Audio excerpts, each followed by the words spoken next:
Welcome, NTF. We We judge. judge. All right, so it's been another few weeks, and we're gonna continue with our wonderful interaction dynamic. I like that. Thank you. So yeah, moving on here. I'm not sure. Okay, so Admiral, tell me, what do you have understanding of mimicry or monkey see, monkey do? An imitation, like like literally monkey see monkey do. So you try to mimic the person that you're talking to. Do you like it when people mimic you? I mean, if it's in a good way, then if they take what's good, then it's fine. If they do it like in like a very Mocking manner. mocking manner, then I feel like you need a rod of love. If you know what I mean. Asians, hashtag Asians. Yeah. Well, honestly, that's a perfect analogy on what we're gonna do today. We're gonna talk about the dynamic of mimicry and how you use it to advantage, right? Woo! Woo! Right. So mimicry just means I follow you and see what there is, right? Mm-hmm. So it comes in many different forms. You can be a physical one where Yeah. this would be called mirroring.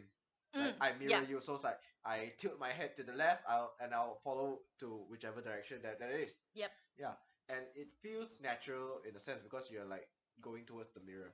And then Mm. there's also mimicry of energy, Mm. where you try to Yes. reach an energy flow of someone that's talking. So if someone's really hyped, you measure up to it. Yeah. If someone's not feeling that good, then you try to gentle down your voice and Mm-hmm. just go a little bit softer. Like, you want to sound empathetic and Yeah. you want to relate to them in that sad Mm-hmm. enough manner. Right. So that's the dynamic of mimicry itself in the two most basic forms. Mm-hmm. So let's start with the physical one. That's something that we can implement a little bit more spontaneously. Mm-hmm.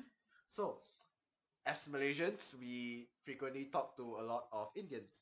Oh yeah. Yeah. Yeah. Yeah. Yeah, and being so in higher institutions, sometimes we tend to Mm. meet lecturers from foreign country. So for now, I'm just gonna use an example of Indians. Yeah. We love the Indians because they're Yeah. such wonderful, lovely people. Yeah. And so every now and then, and with the stereotype, you do see people talking with their head side to Yeah. side, right? Yeah.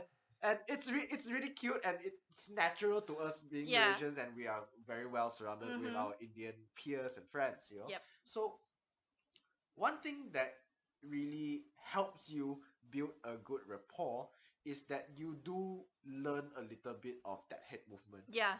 Like like when you're excited, yeah, you just shake a little bit. Yeah. Yeah. Yep. If it's just yes, I understand. I like yes, sir. Then you just not just swing one side a little bit instead of a Yeah. nod. Yeah, Yeah. yeah. Yes, sir. Yep, understood. Yep. Okay. And it feels very natural to them as Yep. well, because that's something that they've been growing up throughout, and coming to another foreign land, maybe most people don't do it. So it gives them the vibe of, oh, I'm in a foreign land now, and of course, Yeah. by all means, do as the Romans do, right? Yeah. So and then every now and then when they do see someone who speaks in a similar enough fashion to them, they Mm-hmm. feel like, yeah, I'm comfortable with this, or at least it opens up that opportunity. Yeah. In a way, I feel it's not like we're mocking them. It feels like we're just trying to adapt to them in a Correct. way. And also, as someone who speaks a very heavy local accent of Malay, Yep. like you have heard my Malay, right? When I speak to Malays. Yeah.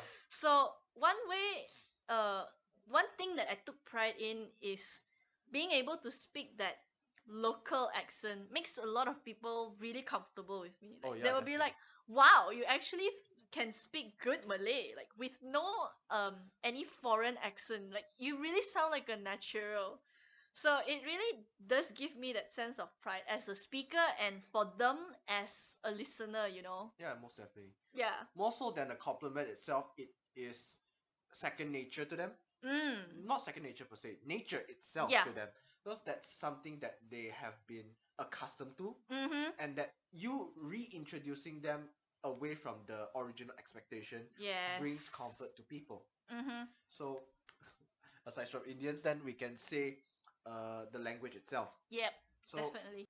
I mean, in a way, for me, for that, maybe an example I can relate to is cursing in Korean. Oh wow. Yeah, cursing in Korean. So one of my ex, like we met lah. We actually managed to meet up and like go on dates and stuff and everything. Yep.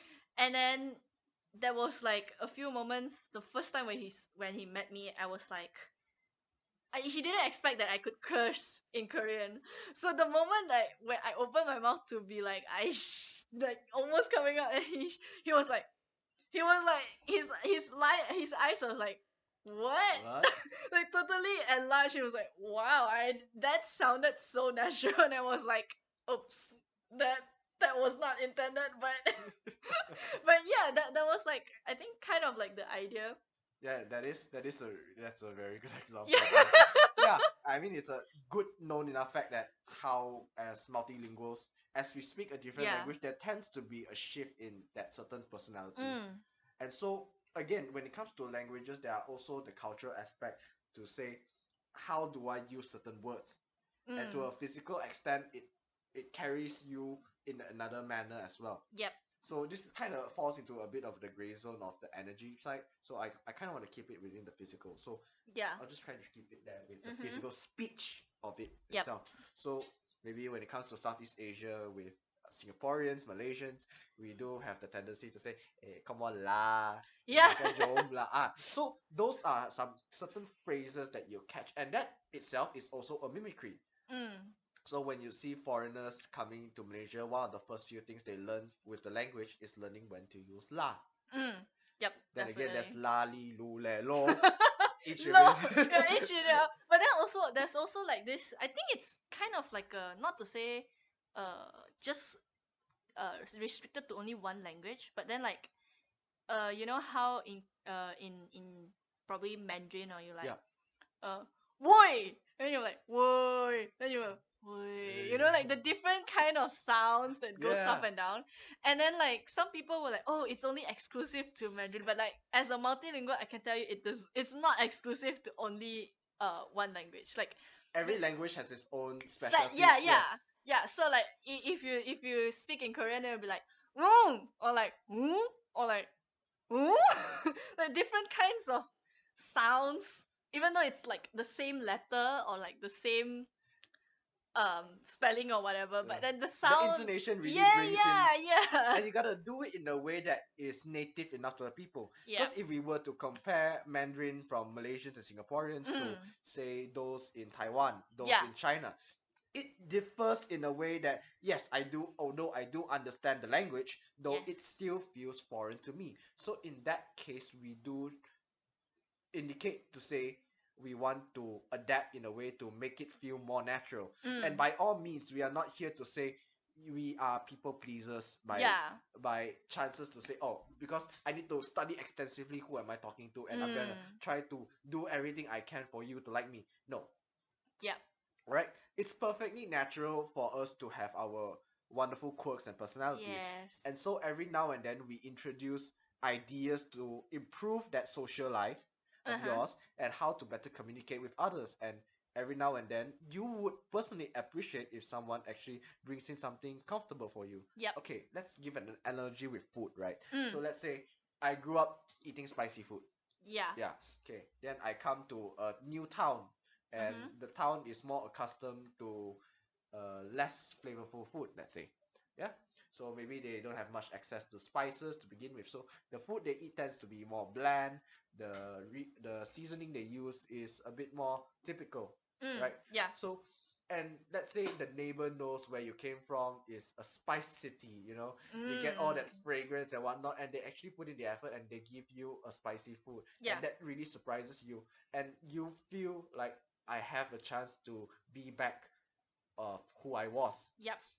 And that's the same idea with the dynamic of mimicry itself. You want to reintroduce an environment safe enough for them to express themselves in that way, and that you are also learning to be, say, maybe vulnerable enough to learn something new. And that of course there will be mistakes every now and then because of certain stereotypes or misunderstanding of culture. Yeah.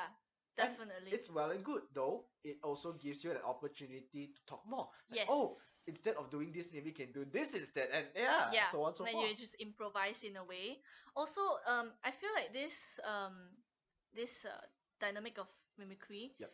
it applies in a lot of things. Also, as I feel like as so-called future dentists, Alright.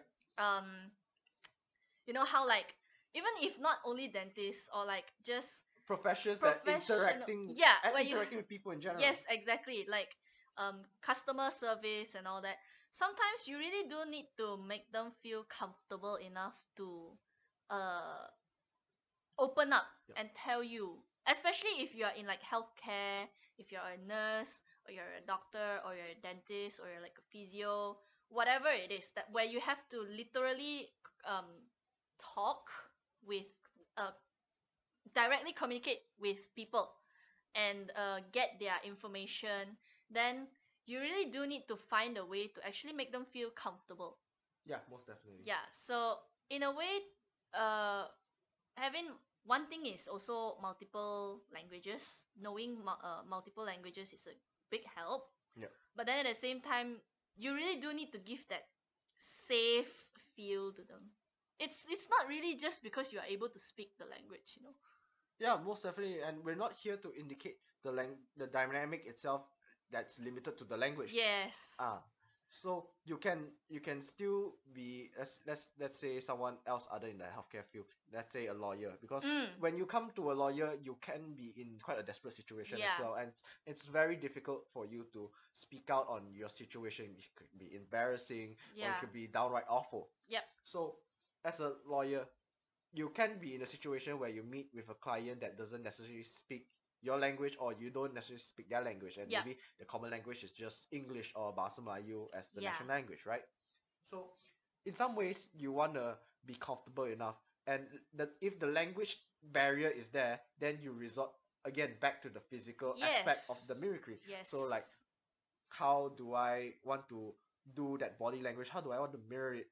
And psychologically speaking, we are more accustomed to people who can mirror us due to our primate nature. Monkey Yeah. see, monkey, Monkey do. do. Yeah, literally. Also, like not only about language or body language, sometimes it depends on how you use the language, like whether it's like you said, like a softer tone, or like if like a very high tension, Yeah. you know. So it makes a very big difference, like between how comfortable you make Yep. the people that you're talking to. Yep. And I mean, unless you are very individualistic, Yep. then like me, my tension sometimes goes up even though my friends are like so tired, like, Yep. oh, give me a break, why are you so high? But then, like, in a way, we if you are close enough to actually be able to respect that and understand that, then Yep. that's fine. But then most of the times, this so-called this dynamic of mimicry applies to more like people that you just met, or like people that you are not very very close to yet. We can discuss that further. We can discuss that further, right? So let's go back on track, right? So additionally, this also other than body language, it comes to physical touch as well. So Yeah. different people have different Comfort comfortability. zone. Yeah, different Yeah. comfort zone, their bubbles. You Yeah. know, not everyone is comfortable with touch, and some people actually really enjoy the touch. So it really depends, and especially if you're meeting with someone new, then that's something that's more so harder to judge, Yeah. and more so hard to mimic as well. Yeah.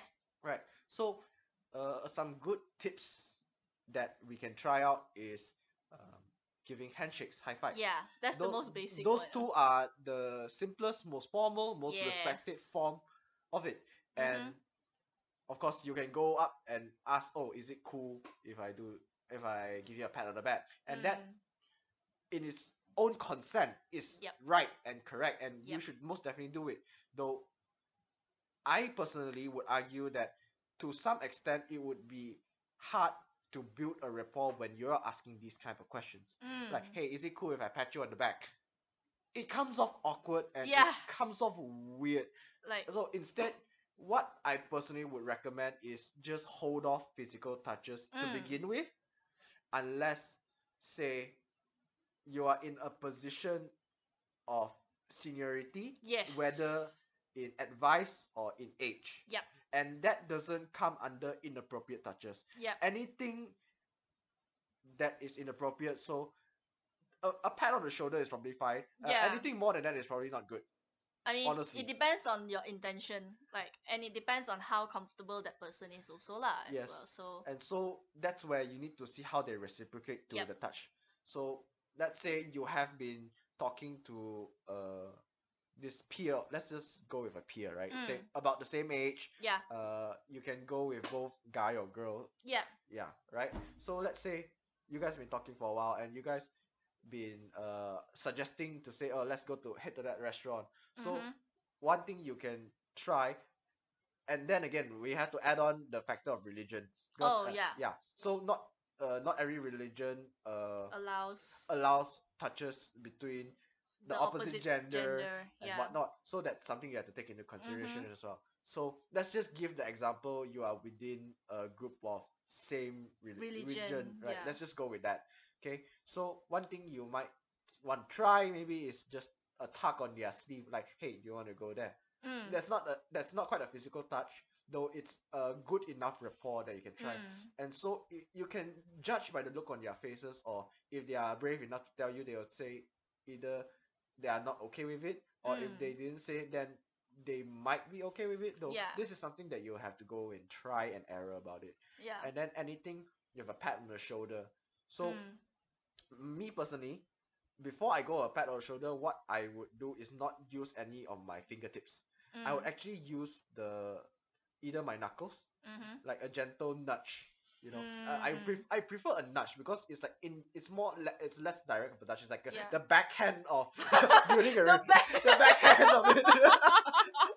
Okay. Yeah. So it's the backhand of it. So instead, I'll be nudging on the shoulder, like, "Hey, do you want to hit there?" Or, "Hey, you dropped something there." Instead of that pat where it can be mistaken as a touch, and that's especially hard when it's from a guy towards a girl. Yeah. Definitely girls towards guys as well, though. Yeah. That's something. It actually goes both ways, It goes like, both so, ways. Then again, debatable. Yeah. That's not what we're here for. We are more so to say, how do we build a better rapport? Yeah. So those are something that you just probably want to go for the shoulder, and then maybe the forearm is enough. Anything else is probably not good. Anything else is just for you to personally know with your friend, your family, or this other person that you're trying to communicate with. Yeah, so I think that's a good place with physical touch. Okay, now let's go with the energy, where this is how you really, really connect with someone, how you really build with someone. So, okay, let's go with seniors, peers, and juniors. Yep. It comes very differently. It's so different, not gonna lie. It's Yes. so different. Okay, let's start off with the simplest one, the peers. The peers. The peers. Yep. Usually with peers, you want to be as neutral as possible. Yeah. So if the peer goes happier, then you go up a little bit happier. You go with a higher voice. You go with more enthusiasm. Yeah. Yeah, that sort of thing. And then maybe the person's a little bit more chill. Then you go for a deep. You can go for a deeper voice. You can go for something slower, more calming, and then it feels more natural to them. You're not rushing them in any way or form. Also in a way, it depends on their mood sometimes. Oh, most definitely. Yeah. Sometimes, like when you feel like you have failed something, and then you know that they failed something, so it's like, you don't try to, you need to read the mood. That's one thing also.